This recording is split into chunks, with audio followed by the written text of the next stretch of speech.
Welcome to Codex History of Video Games. My name's Tyler Osby. And I'm Mike Coletta. And this week we're going to cover a game series that I don't know very much about at all. Oh, really? I know I know the general conceit. I know like what the idea is, and that's it. I don't know anything else about it. So Mike's going to tell us all about Twisted Metal. Yeah, and so Twisted Metal is like a game from my childhood that I love.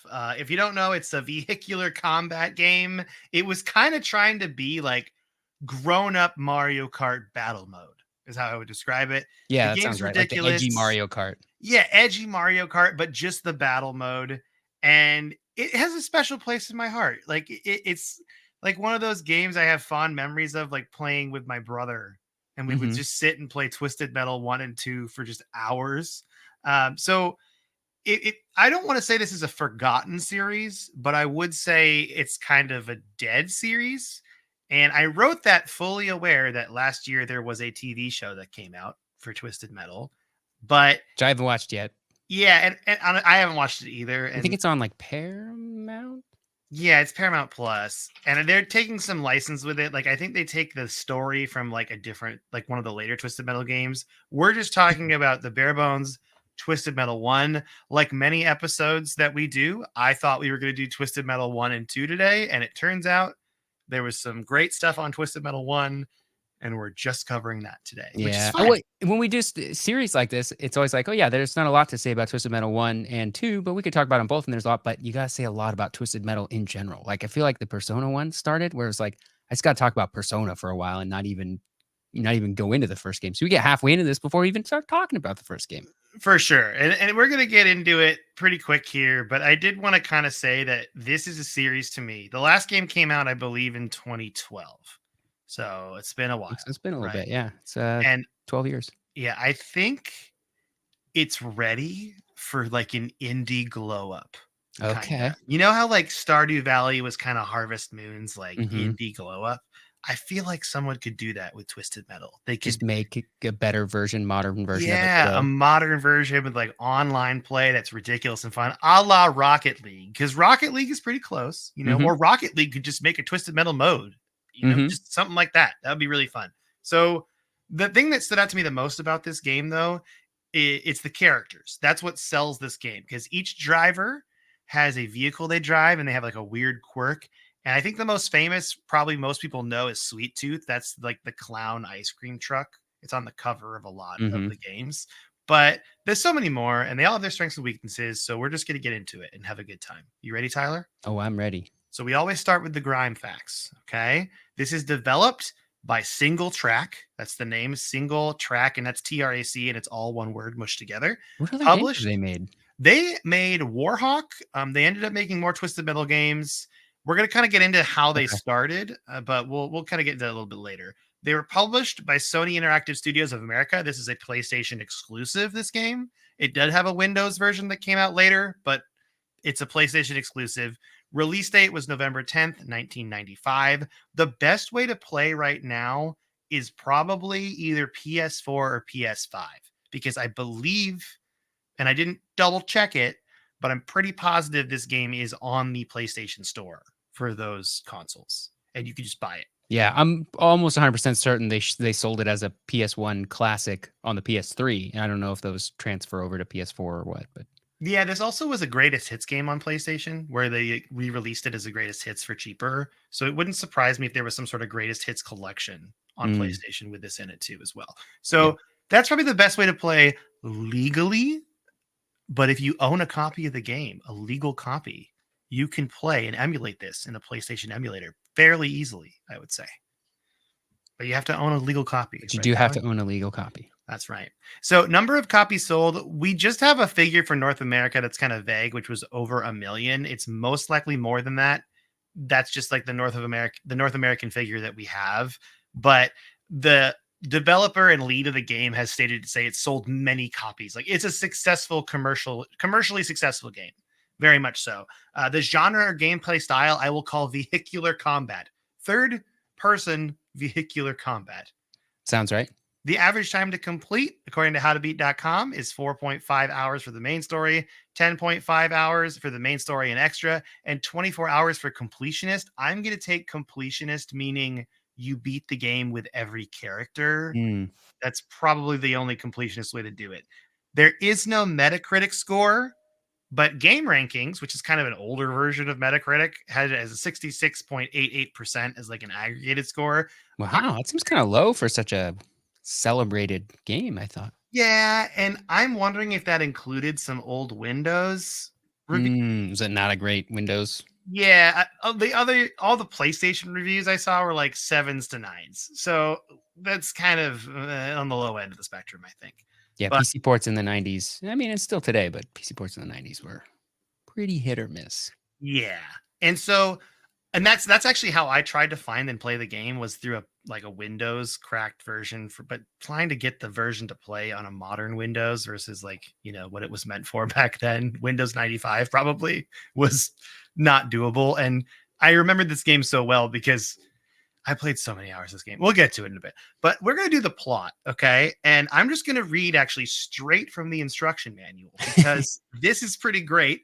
This flavor text is pretty awesome, and I'm going to read it, all right? And I'm going to try to do a dramatic reading of it. Are you ready? I'm ready. Once a year, the legendary Calypso, a man who dwells beneath the streets of Los Angeles, holds the Twisted Metal competition. The contest takes place all around the Los Angeles area and calls upon drivers in various different vehicles to battle to the death. The contestants are selected and contacted by Calypso via an email message that simply reads, "Will you drive?" And it's important to note that "Will you drive" is in all caps, in red letters. The one driver still alive at the end of the night is granted a single wish with no limits on price, size, or according to some, even reality. Is Calypso a genie? Kind of. So yeah, it's like you nailed it. It's like this dude Calypso holds a demolition derby to the death competition, and the winner, like a genie, gets whatever wish they want. That's the Cool. whole story. Okay, pretty And it's in basic. Los Angeles, which And is it's in Los Angeles. And there's a reason it's in Los Angeles. And we're going to get to that in the development section. And I'm very excited to talk about that. So, once again, like I said before, this is an adult version of Mario Kart Battle Mode. There's no balloons, it's a health bar instead. You're not racing. This is just a demolition derby, and everything's ramped up to what everyone thought was edgy and cool in the 90s. So, think like metal soundtracks with electric guitars and guns and missiles and all sorts everybody of has stuff. spiky hair. A lot of spikes. So much spiky hair. So much spikes in general. Just Yeah. a lot of spikes when you think about it. That was the 90s. A lot of spikes. A lot of spikes in the 90s, yeah. So there are two game modes in the original Twisted Metal. There is one player contest and two player duel. In one player contest, you battle through 6 arenas and fight CPU controlled contestants. There are also what are they called, refs and civilians on the field. And we'll just get to those in a little bit. It's kind of a sidetrack. We'll get to that in a second. The way the difficulty ramps up, though, as you're playing the single player mode, is it adds cars.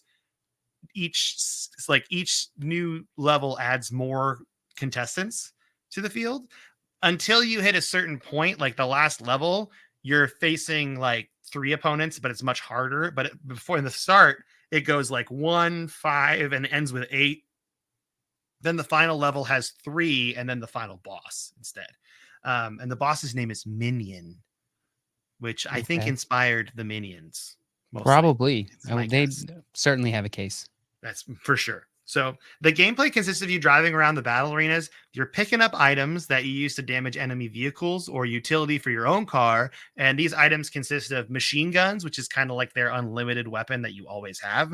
Fire missiles, which are not like napalm. They're just normal missiles. Freeze missiles, which freeze enemies. Homing missiles, which like home in on enemies. Power missiles do the most damage. Rear missiles shoot out the back of your car. Drop mines, which are just mines that you drop out of the back of your like vehicle, and those actually do a lot of damage if you like get hit by a drop mine or run over one. That's pretty bad. Tire spikes, those slow down enemies. Catapults, which you can use to launch cars into the air, which is pretty cool because you can get to secret areas that way. There are rear flame, which is just flames that shoot out of the back. Oil slicks, and then turbos. And there is a turbo button that you have, like a turbo meter, and that will run out. But it makes your car go way faster. Just like a lot of, I feel like all 90s racing games had turbo. Yeah, they did. I remember Cruising World and Cruising USA had a little turbo button. You get like 2 or 3 of them per race. Yeah, You had to strategically hit the nos.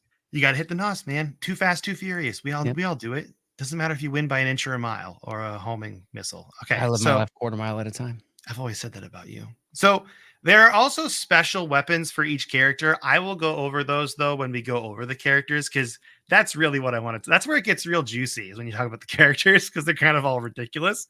But you use you use all these weapons to like damage your opponent's health bar, and once it depletes to zero, they explode. It's really funny when they explode because they like bounce all over the place and just become like disgusting, what I would describe as PlayStation model trash, where it's just jagged edges everywhere and fire.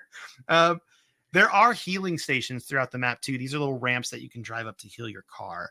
But as I said previously, in the manual, there are people on the map that are described as refs and pedestrians. Refs are NPCs that attack you. So they're not really referees at all. there are Okay.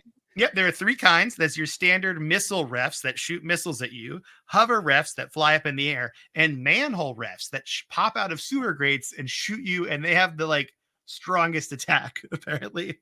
The civilians are just innocent people they put in the game for you to murder. There's no real rhyme or reason to this. Again, we're talking 90s edgy cool, right? That's what they're going for. So you get your business executives, there's ice skaters, there's a guy in a lawn chair, there's a dude named Crazy Joe, there's a dog, but the dog you cannot run over. It says explicitly in the You instructions cannot harm the dog. you cannot harm the dog. So at least the Can refs you are pet doing the that. dog? Unfortunately, no, because you were in a Mm, car. okay. So once again, when this game gets an indie glow up, you should be able to pet the dog. That's what Tyler and I say. That's my number one feature request for Number one New feature. Twisted Metal. That's right. So there are 6 arenas in the main story of the game. There is the first level, which is aptly named the arena level, and that's underground in Calypso's nightclub. The second is the Warehouse District Warfare, which is in downtown Los Angeles. There is the Freeway Free for All of the third level, which is just a combination of LA freeways all stitched together. It's just the 405 every day. Pretty much. That's gosh, I Dude, wish some days. you have no idea. Okay, we're just gonna say that's where this game came from. LA traffic. That was the Ah, idea that spawned this game, and we'll get to that in a bit. River Park Rumble is in Beverly Hills. Cyburbia, but it's the word cyber and suburbia mixed together, kind of a commentary on like tech at the time. And then there's Rooftop Combat, which is just described as being on one of LA's highest skyscrapers. And I'm like, I don't think, like when I was in LA, and I don't think I ever cared about the skyscrapers. Did anyone ever go? I mean, downtown has a bunch. But like no one goes to, they're not like a tourist attraction, really, right? No, I don't think so. I think they were just kind of going for it. They just kind of were like, we're just going to do a rooftop level because that's cool. Sure. So the levels actually do a decent job, in my opinion, of not being too symmetrical. Like they do have like little shortcuts and skip arounds you can go to. It's not just like a loop. It's not like Big Donut in Mario Kart where you just drive around in a circle. There's other things you can do in each level, and they have shortcuts and different ways to move around. So there is some strategy to it a little bit, which is kind of neat. Now, it's time for the moment that I have personally been waiting for, and that is to talk about all of the wonderful characters. Are you ready to get some backstory? I know you're a Give big, me the sweet, sweet backstory. yeah, you're a big lore head when it I comes to am. Twisted Metal, right? You've Mhm. always said that. Okay, I've never so played or watched the show, but I do love the lore. big lore head. Here we go. So this is where the game shines to me because even now, for some reason, I think if I talked to my brother too, he would remember some of these characters from this obscure PlayStation game. Like I always remember Sweet Tooth, Spectre, and Mr. Grimm. Those are the big 3 for me. But there are some things I definitely forgot, and that was specifically that while each car has a name, each driver has a name. There's backstory for both the car and the Oh, driver. Sweet Tooth is not a. Well, I mean, cars are characters in this, I guess, but Sweet Tooth is not the driver of his vehicle. Yeah, at least in the first game, Sweet Tooth is the name of the truck, and the driver's name is Needles Kane. That's a pretty edgy 90s It name. really is, right? Get your edge on. Here we go. Wait, you can't say that. I might have to censor that in the podcast. Demented ice cream. I'm not going to though. Demented. I'm going to describe him as a demented ice cream truck driver. Really, the main mascot for the whole series. That's what Sweet Tooth is. His special weapon is this napalm ice cream cone that he like shoots out of his car. And Needles Cane. It says he is searching for his best friend, is what it says like in the manual, is like what you're looking for. That's what he's searching And he for. thinks maybe his best friend is destroying cars in an underground car Yeah. destroying thing, trying to get a wish from a genie? Question mark. From a question mark. Well, also I should mention Calypso, by the way, is like a human being apparently that has his whole face burned. We're gonna get into this later, but there's essentially each character has a different ending, right? Based on their backstory in the game. And initially, they wanted to do these full motion video recordings as the ending, like cinematic, actual like movie recordings. And Oh, they, like those Star Wars games in the yeah, movies? yeah, and they made some, and they're terrible. They are awful, and they're on YouTube. And They're so always bad. everyone go look at this, like look up Twisted Metal like full FMV endings, or Twisted Metal Lost endings is what they're referred to. They're all really bad. It's just like So they were not women. included in the final game. No, Okay. they were That's cut probably because out. they were bad. Yeah, they were really cheesy. They are just like Calypso's on a throne. There's two dudes with shirtless with like rifles, and then there's like four bikini clad women, and then he's 90s. just, yeah, it's the 90s. And like they just are talking to these like characters. There's only like I think they did three. Definitely one with Sweet Tooth. And then they do one with Yellow Jacket as well, who we're gonna get to in a bit. But okay, so that's Sweet Tooth. He's a clown. Well, his Needles Cane. Clown. He gets more backstory later on in the series, but when we dive deep into Twisted Metal lore, we'll get to that. Okay. This is just the bare bones Twisted Metal 1 lore. Warthog, his name is Commander Mason. That's the driver. He was hired by the US government to get a top secret item from an Arizona plane crash, which makes me think aliens, maybe? And that's why he's in LA. And that's why he's in the contest, because apparently the US government needs the genie guy to help make this wish come true. Okay. So the government can't find the things they're looking for. So they're like, but you know who can help us? Yeah, I'm not But saying you're gonna have to drive a car and destroy a bunch of other cars. I'm not saying it's a sound plot. That's for sure. It's unrealistic. This would never happen. This I'll will never never play this happen. game. The Warthog's special weapon is a 3-missile combo, and in the book it says "top secret military attack" with an exclamation point. Outlaw is the third character. That's the third car. His name is Carl Roberts, and they're just a police officer. And it seems pretty sus because their special weapon is an omnidirectional taser. And their goal is to win and make the streets safer, but it seems pretty counterproductive that you want to make the streets safer and you're just trying to blow up cars in LA with all these civilians around. Does he want Again, the wish so that he can wish that the streets were safer, maybe? that's it. That's what he wants to do. Yeah, there's a couple like that are kind of sus. So, Dark Side is a big rig truck driven by Mr. Ash, who is, and I can't stress this enough, a creature from hell. They are a demon. Gotcha. Okay. This is a demon. Can't talk to Satan themselves. Need a genie to make a wish to help them But get a wish. yeah, Okay. and their special weapon also, it changes if you're playing the PlayStation or the Windows version. Like it's either a beam of white that freezes or deals a lot of damage, because there was already a freeze missile in the PlayStation version, so they just have them deal a lot of damage. And the like instruction booklet just says they want to get a lost item that could destroy the world. Very vague stuff. Oh, okay. Hammerhead is a monster truck, and it's driven by Dave and Mike. That's right. We have co-drivers. And according to the background, they're just two dudes that stole a monster truck and just want to have fun. And they're trying to win this contest. They have who no among motive. us hasn't done that, you know? Mm-hmm. And their attack is a crusher attack that crushes cars. Sounds great. I think I like them just the most because there really is no, like, they just stole a truck and they were like, what reason. can we do with this? And Yeah. Calypso was like, I got something for you. Like, let me send you an email real quick in all red letters. Will you drive? Will you drive? And they looked at each other and they said, oh, we'll drive. Oh, we're going to drive. Why else would we steal this monster truck? Okay. So, all right. Now, next up there, we have Yellow Jacket. Yellow Jacket is driven by Charlie Kane. They are a cab driver. And related to Needles? No. See, that's the thing. I believe they're related. Spoilers, everybody. big time spoilers over here. Okay. And the goal of the Yellow Jacket, Charlie Kane, is to find their son. So does that mean their son is Sweet Tooth? Who knows? Who knows? But when I say a taxi cab, what do you think their special weapon would be, Tyler, as a taxi cab? As a taxi cab, just Mhm. like charging outrageous prices. I mean, that If you hit other people, they just get charged a bunch of money.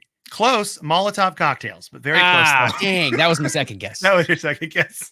Yeah. Yeah. Just driving really crazily? Nope, that's not their problem. It's just Molotov cocktails.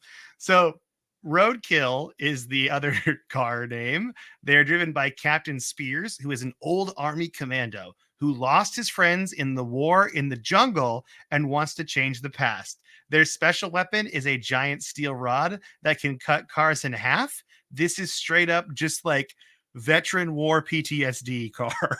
That's what Dang. they chose. Yeah. With a rail Okay. gun. Yeah, who Eventually. can rip your car in half, apparently. Mhm. So there you go. Spectre, here comes the next one. This is actually a personal favorite of mine. Scott Campbell. Spectre and Scott Campbell are this is the driver. Scott Campbell is an actual ghost. They are a ghost that drives a sports car and they want to be alive again. That's their goal. Okay. And their special attack is they shoot missiles, and their missiles are cool. I also use Spectre because it's kind of cheap. The missiles have wall hacks. You can go through walls with the missiles and go over stuff, and you can hit cars. They're really strong. Spectre is a very good character to play if you're trying. I want to hear your tier list after we get through all of these. Okay, I will. Sure. Mr. Grimm is the name of the motorcycle, and Mr. Grimm is the name of the driver. Just Mr. Grimm is all the way down. Okay, that no one knows who he is. Spoilers, when you think Grim, do you think of the Grim Reaper? Because it's probably sure who he do. is. He has got the most powerful attack in the game. It's it's this big skull that like shoots out at you and it does sounds very really Grim big Reaper-y. damage. Yeah. It also he's a glass cannon. He's like is really fast, has very little health, but can take people out really quick. If you're really good at the game, I would say you play as Mr. Grimm probably because you can just clear levels really quick, but you take a lot of damage and you're gonna die. So if you're real good and don't take damage, then you can. Mr. Grimm's the way to go because he's also really fast too. Very annoying in multiplayer, Mr. Grimm, kind of like an Odd Job esque because he's small and he's fast, and he can throw hats. And he can throw hats at you. It's right, and he breaks statues with his hats. So Crimson Fury is the next character, driven by Agent Stone. They're just a secret agent in a sports car, and the laser is their weapon. It's not. Honestly, it's kind of boring if you ask me. It's not that great. Like, I don't know. Personally, it like not a really cool backstory either. I realize they're not a cool backstory so much so that I didn't even write their backstory on here. I just like gave up. I just forgot. I was like, well, whatever. So yeah, that's my bad. I forgot, but I think everyone's gonna be okay if I just skip over this, right? No one cares. Do you think anyone cares? No, if you don't, I don't. Okay, cool. I forgot to write the backstory. I'm a bad podcast co-host. Everyone can call me out. Here we go. So the next one is Pit Viper.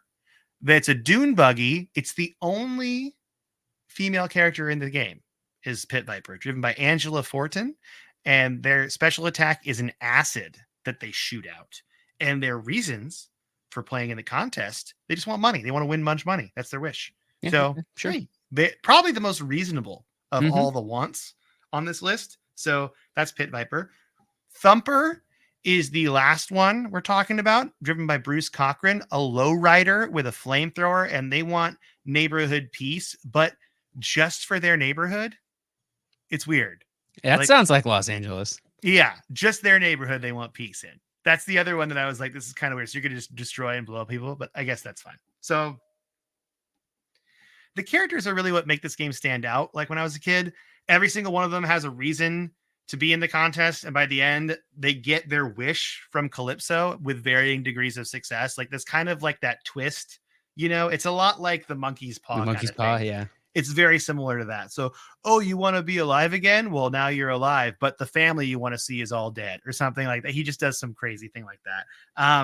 I should note, like before I mentioned the endings were FMV and they were taken out of the game. And instead they have these like text endings.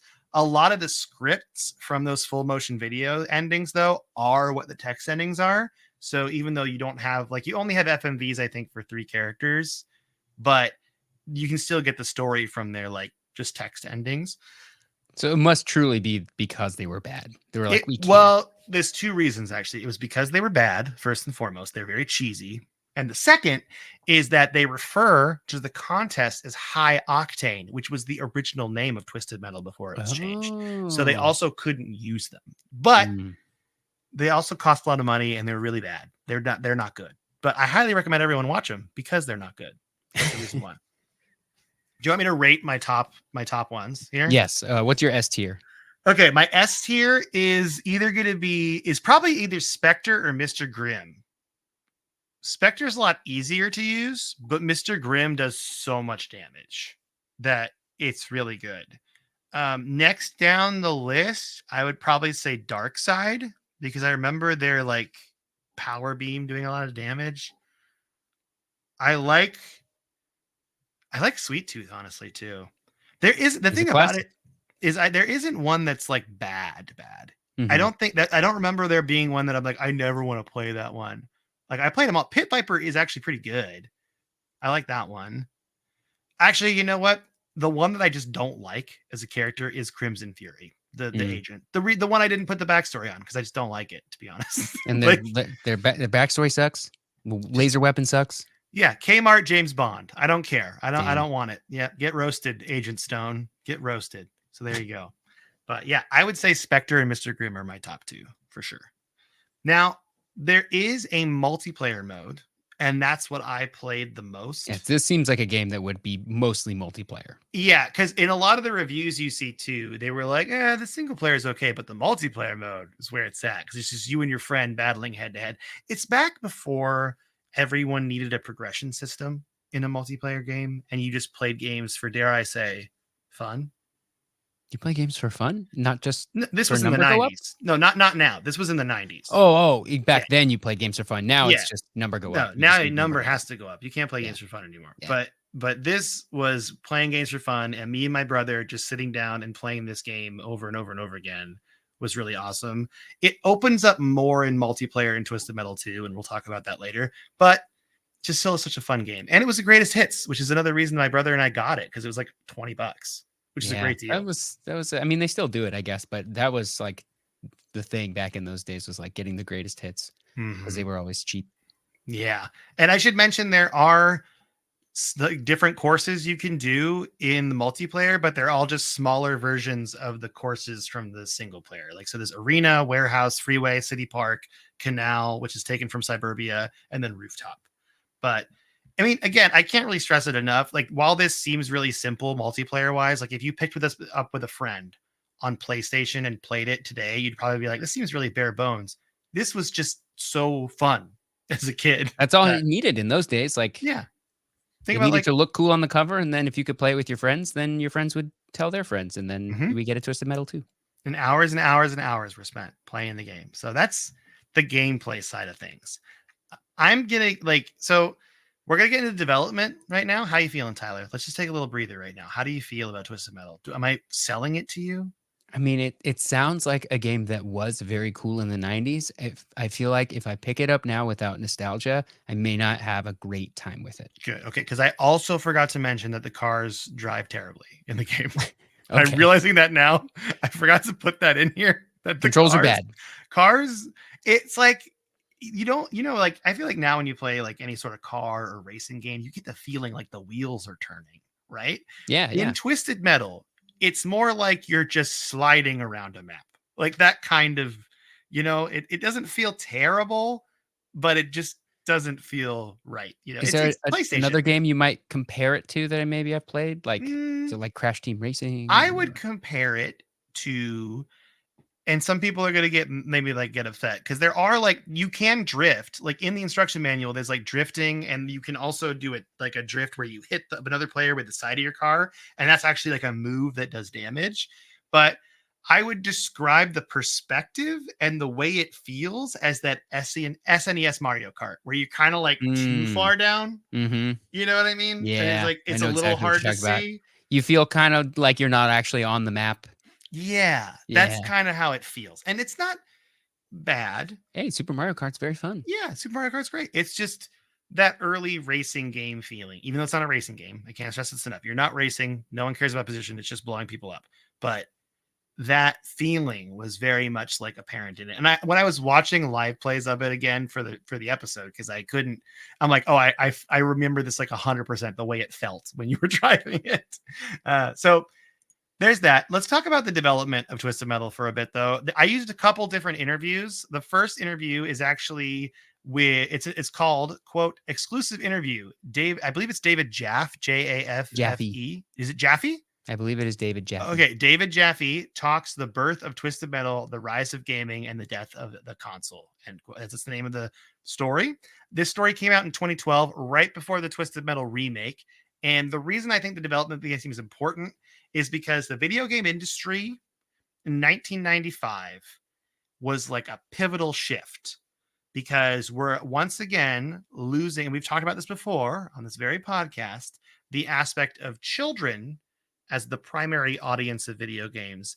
And we're trying to grow up with those children as they become teenagers and give them things that they want to play. And that's kind of where Twisted Metal came from. So I'm going to do a brief backstory. Our hero's name is David Jaffe. Okay. He would later become famous for directing the original 2005 God of War on PS2. And he is the former creative director at Sony Santa Monica. And he originally started, interestingly enough, as a game tester at Sony in the 90s. But seeing how this was like the early time of video games, game testers could actually like move up. Oh Not yeah. saying it's, Well, when the entire team is like 10 people, including testers, like yeah, probably not as difficult as it might be today. yeah, so he actually got his big break working on a Traveler's Tale game for Mickey Mania: The Timeless Adventures of Mickey Mouse. That's right, the Twisted Metal guy started with Disney for video games, and this got the game came out. It was well received. It got the attention of some of the higher ups, and so what ended up happening is Jaffe traveled to Salt Lake City and was brought into this 3D gaming project with this other company called Evans and Sutherland. And they kind of combined forces with Sony Santa Monica and they created this development group known as Single Track. And that's who made Twisted Metal. And the idea for Twisted Metal did come from LA Traffic. And this is directly from the article. Quote, back in 1995, the crew was still working on ideas that they could use to fully implement the 3D technology that Evans and Sutherland had been developing. Then inspiration struck in the form of a traffic jam in Los Angeles. Leaving the airport, we were all stuck on the 405, Jaffe explained. It was like chocolate and peanut butter moments. The 3D graphics and being stuck in traffic. And I was like, oh my God, I wish I had a missile launcher. Oh man, as a person who drives down the 405 every day, I can relate. Yeah. So he goes on to the article goes on to say from that inspiration would come the first game of one of PlayStation's most successful franchises, Twisted Metal. We were all going around the room and I said, I have a game with cars and guns. And they were like, done. Jaffe said of the game's creation, the original game cost $850,000, which is ridiculously inexpensive. And it made a ton of money. End quote. Think about it. So they sold 1 million copies of this game, minimum North America. Mhm. It's probably well more than that, right? Yeah. And they made the whole game for 850K because they're selling these games. I'm curious what the MSRP. Can you look up It was the probably MSRP? $50. Like I want to say PlayStation games when they were brand new were $50. They dropped quickly, especially if you get into like greatest hits. So, I mean, if you want to say that they made 50 million, that's probably not too inaccurate. Yeah, and they made it for so they 50 times the budget of the game. It's a pretty good return. Yeah, so they made good money on it. It's pretty funny hearing it from a different side, though. So that's Jaffe's explanation, right? I actually found a different article, an interview in PC World Magazine, and this is from November 21st, 2011. And the article is called The Rise and Fall of Single Track. And in the interview, they speak with Jay Barnson, who was hired as a programmer at Single Track right out of college. And the work at Single Track seemed pretty hectic, to say the least. So, quote, we were literally working for the survival of the company at Single Track. We had less than 12 months to create 2 games from scratch. with no pre-existing engine and a software development kit and target hardware that changed regularly. I remember looking around the room and seeing pretty much the entire company working hard at their desks, and then glancing at the clock and realizing it was nearly 1 o'clock in the morning. End Dang. quote. Yeah. So the crunch was real, is what I'm saying. Always was. Always was. So there's a couple of things mentioned in here that we should talk about as far as the context of Twisted Metal goes.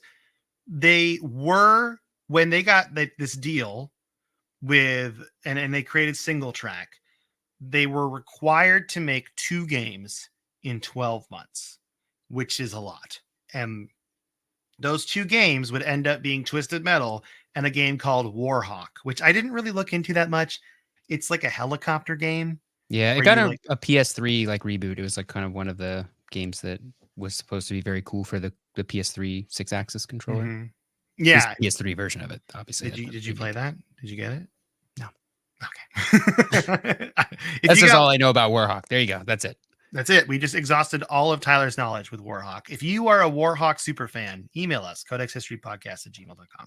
So both Warhawk and Twisted Metal were simultaneously developed at Single Track and had to be finished in a year. And in fact, they even shared the same code base. So this is once again from Jay Barnson. He said, quote, "For a while, the 2 games shared a common code base. Even after we split them into 2 separate code bases, we still developed common libraries for both games, which is why I have a credit in both games being developed simultaneously. I was literally on both teams, mainly working on weapons and AI. But for a while, they were both the same game, and you could fly the Warhawk ship, which we called the Peregrine, around the first Twisted Metal arena." Oh, that's really cool. Also very smart to share that kind of technology because there's a lot of like just basic building blocks of making a game that if you don't have to do them twice, that makes your job a little bit easier. For sure, yeah. Barneston actually goes on to say that they ended up cutting all of the arenas in half because initially Twisted Metal was super boring. You couldn't find the cars. They were just too big, the levels, and you just spend time chasing around to find each other. Also, we actually have a fun piece of trivia for listeners. So the next time you're at a party and you're talking about Twisted Metal, you can Happens all say the time. this and look really cool. Yeah, 2 to 3 times a week minimum probably Mhm. is when this happens. So um, one of the effects from the game that I loved and I kind of mentioned before is when a car blows up, it kind of jumps all over the place and then like falls into a pile of PlayStation rubble of like splintered polygons. Uh, that actually was a bug in the game. The car like jumping all over the place. And according to Barnson, it was misreading the weapon type, assuming all non-bullet weapons were the catapult weapon that launched you into the air, which is why it was doing that. The best part, though, is once Barnson fixed the bug, people complained. And so he had to go back in and turn it back on again, just like a lesser version of it, because everyone was like really into it. He even says in the article, quote, "So the bug literally became a feature," like the joke. That's funny. Yeah. So next time you're talking Twisted Metal with people, just know that's a thing. So that's kind of how Twisted Metal was born. I think the legacy of this game is being well known as one of those games early on, like I said before, that you are transferring from, like, you're trying to market to these kids that were children before 1995 becoming teenagers, and you're trying to like look cool and edgy. And that's really what Sony was trying to do anyway. Like a lot of their games have this kind of vibe to them. Yeah. It's a different market. I mean, Nintendo had the kid thing cornered. Sega was like kind of trying to compete also in that same area, but then also doing things like this. And Sony at this point in time was kind of just like, you know what? We're not even going to try with like the cutesy kid stuff. They're like, hey, kids, you want to play Mario Kart? Nah, Mario Kart's lame. You know what your older brother's playing? Twisted Metal. You want to Right. play that. Yeah. And so also, like, I'm thinking about other games. There was a game called 3 Extreme for PlayStation. Did you ever play that? No, but I hope it's because too extreme is not extreme enough. That's exactly why. But it's called 3 Extreme because you either skateboarded, rollerbladed, or BMX biked. And I remember it because you could be an alien and you could BMX. It was just like downhill racing courses. That's all it was. We should talk about 3 Extreme at some point, but that's another thing. Let's do Very it. similar vibe to this kind of game though. So also like there's a quote here that I think really like nails it down. that David Jaffe mentions this in that Digital Trends article I mentioned before. He says, quote, "We were a favorite of college dorm rooms." Jaffe said, "I hear the college dorm thing constantly." End quote. So essentially, they made a college-aged video game on the PS1 that spawned like a bunch of franchise, like a whole franchise, and we're going to kind of go through each one, and even a 2023 TV show. So Twisted Metal, as a cultural thing, I would say is not dead because we have this TV show, but gaming-wise, we haven't seen one for a long time. And It might be next time. time, it might be, yeah. And the next time we talk about this too, I would like to discuss Twisted Metal 2 because I think that's the best one. Mm. I'm gonna say as far as like retro Twisted Metals go, I think Twisted Metal 2 is really good. I didn't play Twisted Metal Black though, and I didn't play like the new 2012 remake of it though, so I am missing some things from my library. But Twisted Metal 2 is the one that I'm super nostalgic for. So, but other than that, what you been playing? Again, man, nothing, because I was thinking about this last week. I was like, man, I really haven't played much. I'm like, what kind of, why is that? And I've been working on some other stuff. That's fine. And this was a very extremely busy week at work for me, uh, for a variety of reasons. But the biggest reason I'm not playing games right now is because I have a graphics card that's broken and in the RMA process. And while I have a backup graphics card, it makes me very sad to play video games at my computer right now. And so I'm doing other things. It's So I'll get true. back into it whenever I get that back. It's been 3 weeks It's been since they acknowledged that they've received my graphics card, which took a day to It's get been there. 3 weeks since that happened because I was there, folks. I don't want to brag, but I was on the ground floor when that happened. I Yeah, was it's been there about a for month, it. I think. Yeah, it's been 3 weeks since that happened. Yeah, and I sent it to them. It got to them the next day because it's like 45 minutes away from where I am, and it took them a week to even acknowledge that they'd received it. And now I've heard crickets since then. So they said allow Yikes. 30 days. So anyway, I'm very sad my graphics card doesn't work, and so I'm not playing games on my PC as much. Do we want to So, start a war against Unreal Engine 5? I don't think it was Unreal Engine 5's fault. I think Unreal Engine 5 just uncovered the defect The in my issue. card. Okay. Well, I'll put away my angry business letter I wrote Yeah, to them. if software can destroy hardware, somebody who's not the software maker messed up, if you That's ask right. me. Okay, good to know. Good to know. Well, I hope we hear back soon for your sake. Everyone wants the update when you Yeah, hear well, back. I'll Put it I'll in the keep you Discord. updated every week. We'll be on 4090 watch. 4090 watch. Well, I'm going to just skip into my what you've been playing. Is that okay? Yeah.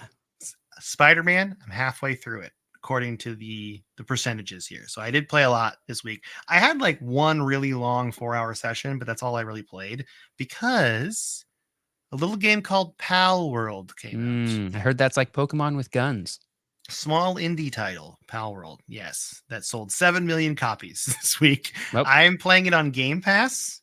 I'm not playing it on Steam, so I'm limited to 4 people in a non-dedicated server. I'm having fun. Do I think it's amazing? No, but that's because I'm just kidding. This is a personal thing. I have a problem with survival crafting games. Me too. And that is I play it. I'm super into it. About 4 hours in, I say to myself, what am I doing? And then I stop playing it Yeah, because I I just kind of have feel the like same problem. the grind is too grindy to me. And that's kind of where I'm at right now with it. And I'll still jump in our friends game and check it out and see all the stuff they've unlocked. But I'm not really grinding. I'm trying to play some of like the boss content. That's fun. Playing bosses with friends, that's the fun for Yeah, I me. watched you guys do that. It looked pretty fun. That's the fun part. And then catching the pal and see who Mhm. catches it and stuff. But the base building, the grinding, it just reminds me of Rust. And as Mm. someone who tried to play Rust as a single player back when like early access was a new thing and I was like experimenting with it and seeing what it was all about, it just left so many scars on me that I can't play these games anymore. Like I just can't play it that way. So Pal World's fun. If you got Game Pass, I say you should go for it. Check it out. Why not? Nothing to If lose. if you're a survival crafting person, then you probably will enjoy it. But that kind of game mode is just it's hard for me. It's hard. Hmm. There is no story really yet either. There are just these towers that you have to go fight bosses in, and that's kind of the whole story. Mm. Kind of want to know what's going on. So maybe they'll get more of those. I could see myself coming back to it though. like coming back and being like, okay, there's an update. Let's check this out now. So yeah, Pal Yeah, World. well, if they update the Game Pass version to be more in line with what's on Steam, I know that'd be pretty sweet. the big thing with that is they're sounds like they're asking Microsoft to put dedicated servers on a Game Pass game, and I don't think Microsoft will do that because Hmm. that's a lot, right? I don't know server architecture. I don't know anything. I could be completely just making That stuff up. seems strange to me, but Think about like self-hosting your own servers. because you Yeah. can do that. You can self-host your own server Yeah, if you can on the Steam version. on the Steam version. Maybe Yeah, but they'll you bring can't that to the connect to it. Xbox version, but the thing for me is if you look at other games that Xbox Game Pass has, like prime example, Minecraft. That's on Xbox Game Pass. If you want a dedicated server, you have to pay for Realms. So Oh, you can't host your own for the Game Pass version of Minecraft? I don't think so. I think you have to like pay Hmm. for Realms because that's like their money making thing for it. It's only $3. It's really cheap. But so I'm wondering, are they going to come out with like a Pal World style of Realms where you pay extra for the Xbox version? I don't know. I mean, this is all speculation. I have no idea what's going to happen, but it's kind of exciting. I kind of hope they come out with something like that because I know like the Steam version right now is just so much better than the Xbox version. It's Yeah. also ahead. So Yeah, they're I had heard that they were, like, having problems with certification or something like that for Microsoft. I got a feeling if they were, like, low priority for Microsoft to pass their certification through, they're probably a little bit higher priority now with how much it's Mhm. taken off. So if that's the problem, I imagine it will probably be solved soon, but the dedicated service thing is interesting. Yeah, I just don't. That's just what I thought when I heard. I'm like, okay, what else has dedicated servers? Minecraft, they do Realms. You have to pay for it, so it's like I Hmm. don't know how Yeah, it's I'm gonna trying to work. think if there are any Game Pass games, like, you can host your own because you can't in, like, Quake 2. Is Quake 3 on Game Pass? I think it is. Is it You can host your own Quake 3 server. okay? Well, maybe it'll come out so you can. Maybe that's their answer. Is like, hey, you know what? You got Game Pass. You can host your own server if you really want to. But Yeah, well, that's how it we're works not on gonna Steam. do. We're not gonna do I thought Steam had like dedicated servers that like had through the game. Is that wrong? Well, I don't know how Pal World has their stuff set up if they have their own dedicated servers. Like, because like a few like dedicated servers kind of means a few different A things couple depending different on things. yeah. Because there's the people that want like just a straight up server browser, like in the old days of Counter Strike, where somebody is hosting a server, maybe in a data center, maybe out of their closet. I love Um, that. I mean, I I'm love it too. nostalgic for those times. I I really yeah, am. super love that. Pal World has that. You can host your own server, at least for the Steam version. You can run it out of your closet if you want to. Um, so but there's also like uh dedicated servers versus like peer-to-peer playing where like Modern Warfare 2 is all peer-to-peer. But like Left 4 Dead 2, when you play that, you can host your own Left 4 Dead server, but when you connect in and play a Left 4 Dead 2 game on an official Valve dedicated server, that's like a a box or a virtual machine sitting somewhere that like is just for you. Um Oh wow. See, I so thought because that's like what they were going to do with it with Power World. yeah, maybe. And that wouldn't be surprise me if they wanted you to pay because there's like state that like needs to be saved between those things. So it wouldn't surprise me if they wanted you to pay for that. But that I mean the upside of that is like if you're playing and you're and nobody is the host, then you don't lose connection if the host leaves, like happened in Modern Warfare 2 and Halo. Like, you know, when somebody leaves and like then the game has to like figure its life out because they were the host. You don't have that Yeah. problem with dedicated servers. Yeah, right now if our friend stops playing, it all just shuts down. Yeah. Yeah, it's fun though. I would recommend Pal World. If you haven't given it a go, give it a go. Just try it out, you know? But if you are not a survival crafting fan, I don't think it's worth buying. I don't think it's Yeah. worth buying right now. But hey, Game Pass, check it out. Game Pass, check it out. With that, though, we're going to hold off on emails. So let's give a quick rundown of what the plan is. Next week, we're hopefully going to have a guest. That's the plan. We have a guest lined up. It should be fun. The week after that, I'm thinking we do a mailbag because it's been a long time. So That sounds great. if you want to send an email to us, you can do it at codexhistorypodcast@gmail.com. You can go post in the mailbag Discord on our Discord channel. You want to join our Discord or do anything regarding our podcast, like send us an email, look at our Trello boards, codexpodcast.net. That's the best place to go to check us out and find all our stuff there. And with that, Tyler, would you like to say goodbye to everybody today? Goodbye to everybody today.